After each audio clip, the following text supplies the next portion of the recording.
Okay? Yan. Mayroon na naman po ulit akong ipapakita sa inyo. Itong hawak ko. Kunyari ito arnis. Pero foam lang to kasi kailangan safety din sa dito yung saksak mo yung puro yung madalas ginagawa.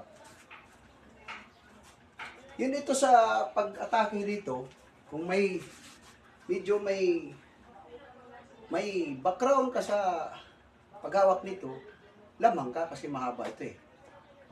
Kailangan kasi pag-atake pa lang niya, pag alanganin, backward ka talaga kasi mabilis tuloy-tuloy yan.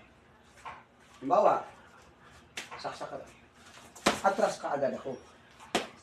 Atras. Dito putusok. Ganito. Yan. Backward ang binira ko kasi iulit ng iulit yan. Kasi pag palo mo rito, hindi naman agad yan maramdaman niya sakit kung ihinto yung palo mo. Pero kung tuloy-tuloy ang palo mo ng malakas, hindi si malalaglag yan. Saksak. Pa! Yan. Pag pangalawang palo mo, kung halimbawa dito sa, pwede naman pag simple lang, gusto saksak. Ito. Bakit ako, ilagan ko lang to? Mas naunang tusok. Ha? Saksak. Oo?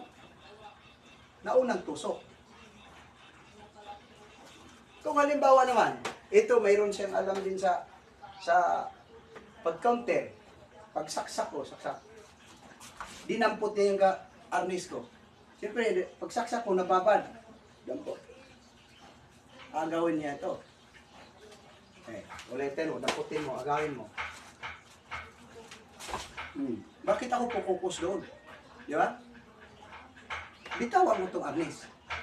Papasok ako dito. Simple lang. Napakasimple lang, oh.